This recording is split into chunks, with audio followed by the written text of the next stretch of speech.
The Greens. Chers collègues, j'avoue que j'aurais aimé que ce Parlement soit à la hauteur de la fierté des Tunisiens qui ont su abattre le dictateur Ben Ali. Chers collègues, le dictateur est tombé, mais la dictature, la structure de la dictature existe toujours en Tunisie. Et aujourd'hui, il faut faire très attention. Des gouvernements européens, la majorité de ce Parlement ont pendant des années soutenu la structure de la dictature et le dictateur tunisien. Encore la semaine dernière, la majorité des groupes refusaient un débat sur la Tunisie et refusaient une condamnation de Ben Ali. Ce qu'a fait la ministre des Affaires étrangères française, la ministre des Affaires étrangères, n'est que le dernier exemple de la complicité de l'Occident. Et pourquoi ? Pour la peur, parce qu'on avait peur de l'islamisme. On a raison d'avoir peur de la dictature, de l'islamisme. Mais quand on a vu ces jeunes, quand on a vu ces Tunisiens qui n'avaient rien d'islamiste, qui se battaient pour la liberté, et M.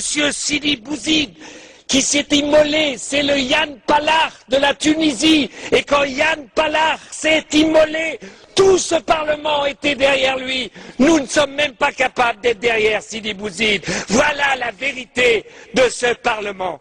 Alors maintenant, il s'agit d'agir pour la Commission. Il s'agit simplement de dire une chose, de dire aux Tunisiens, une élection démocratique dans un pays qui vient de sortir de la dictature ne se fait pas en 2 mois. Il n'y a pas une base de démocratie. La liberté d'expression, les médias, les radios, la télévision n'existent pas. Il n'existe qu'une imprimerie d'État. C'est pour cela que je demande à la Commission qu'elle prenne l'argent de l'accord d'association et qu'elle mette cet argent au service de la liberté d'expression en Tunisie et non pas au service d'organisations gouvernementales tunisiennes. Deuxièmement, le gouvernement de transition n'est pas un gouvernement d'unité nationale. Pourquoi? Parce que la majorité de ceux qui sont battus ou qui sont en exil ne sont pas encore rentrés, ne sont pas reconnus. Donc il faudra du temps pour que des forces démocratiques, non pas des forces qui avaient été reconnues entre guillemets par Ben Ali, mais des forces réellement démocratiques puissent se développer.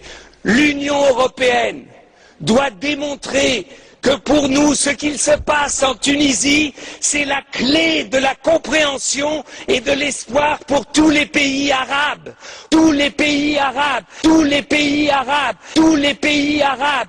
Démocratie et islam veulent aller de pair. Et si nous sommes capables de soutenir la démocratie tunisienne en train de naître, eh ben nous verrons qu'en Égypte, en Jordanie, en Syrie et partout, le peuple et les peuples vont s'élever contre leurs dictateurs.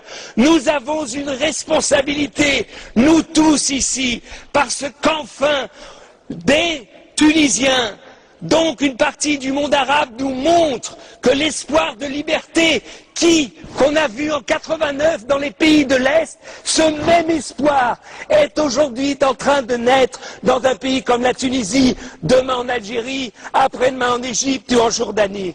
Donc, c'est pour ça que c'est inimaginable que ce Parlement, eh bien, reste assis, dit « Oh oui, peut-être, on ne sait pas.